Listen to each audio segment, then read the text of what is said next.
पिछले वीडियो में हमने जाना कि राम ठाकुर जी ने अपने गुरुजी के साथ हिमालय की दुर्गम यात्रा की थी, जिसके दौरान उन्होंने ज्ञान योग के गूढ़ रहस्यों को जाना तथा स्वयं आदिशक्ति व महादेव के साक्षात दर्शन भी पाए। इसके पश्चात गुरुजी ने अनेकों सिद्धियां प्राप्त की।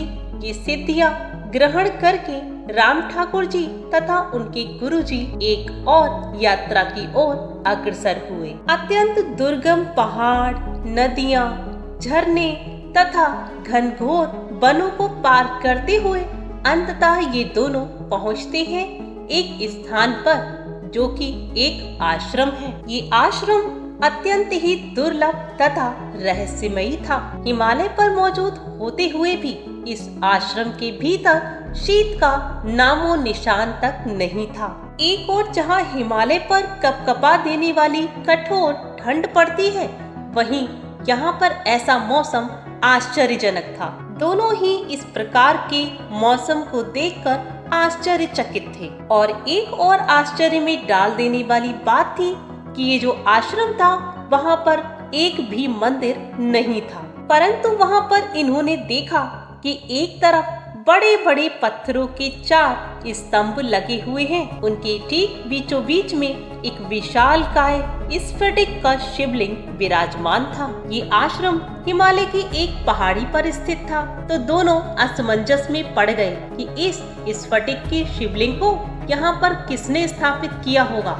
ये असंभव सा प्रतीत हो रहा था दोनों को। दोनों थोड़ा आगे बढ़े तो देखा इस शिवलिंग से एक तेजमयी ज्योति निकल रही है। दोनों को बड़ा ही आश्चर्य हुआ कि ये ज्योति आखिर शिवलिंग से कहां से निकल रही है। बल्कि यूं कहे कि जैसे शिवलिंग को अग्निदेव ने चारों ओर से सुरक्षा प्रदान की हो, वही अग्नि ज्योति के रूप में दूर से दिखाई दे रही थी। शिवलिंग अग्नि के घेरे से घिरी हुई प्रतीत हो रही थी। दोनों ने चारों ओर ढूंढा और जानने का प्रयास किया कि आखिर इस आश्रम का संचालक कौन है, परंतु उन्हें वहाँ कोई भी न मिला। फिर अचानक किसी के मंत्रों के उच्चारण की ध्वनि पूरे आश्रम में गूंजने लगी।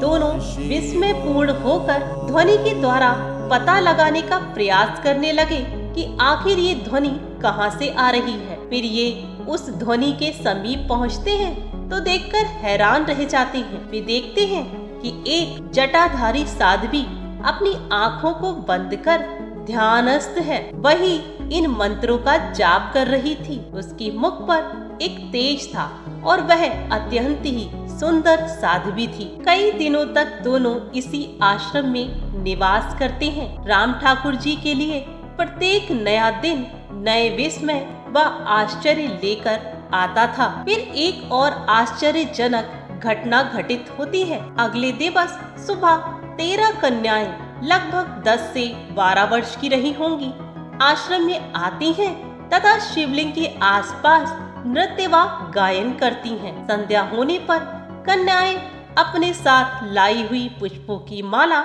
शिवलिंग को पहनाती हैं, फिर साध्वी को अर्पित करती हैं तथा प्रणाम करके वापस लौट जाती हैं। राम ठाकुर जी के मन में असंख्य प्रश्न उमड़ते हैं, तो रात्रि को वे अपने गुरुजी से प्रश्न पूछते हैं कि आखिर ये कन्याएं कौन थीं, कहां से आई थीं और कहां चली गई। तभी गुरुजी बताते हैं कि ये कन्याएं वास्तव में दिव्य आत्माएं थीं। वे आत्माएं अपने आराध्य के दर्शन पाने प्रतिदिन यहाँ आती हैं। गुरुजी व राम ठाकुर जी इस आश्रम में 5 दिवस तक रहते हैं।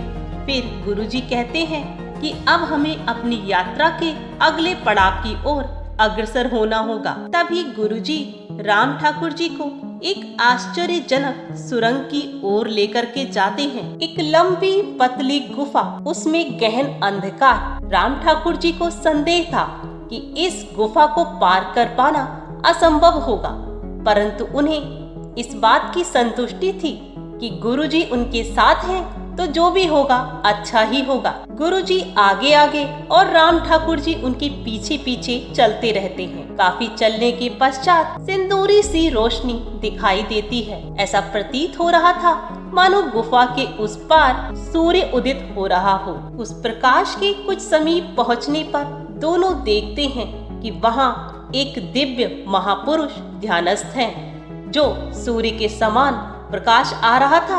वह वास्तव में उन महापुरुष के ध्यान का तेज था।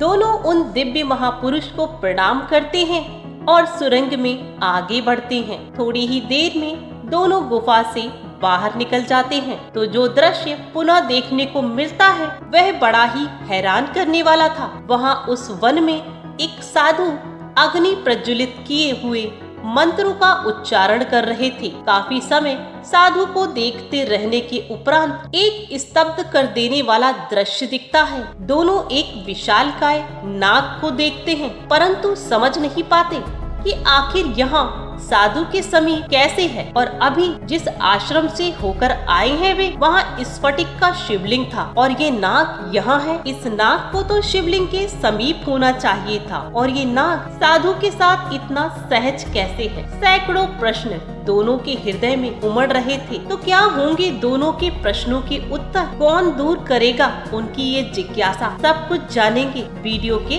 अगले भाग में। आज का वीडियो यहाँ तक देखने के लिए आपका बहुत बहुत धन्यवाद। बने रहिए हमारे चैनल पर और प्रतीक्षा कीजिए अगले भाग की। जल्द ही लेकर प्रस्तुत होती हूँ। तब तक के लिए नमस्कार।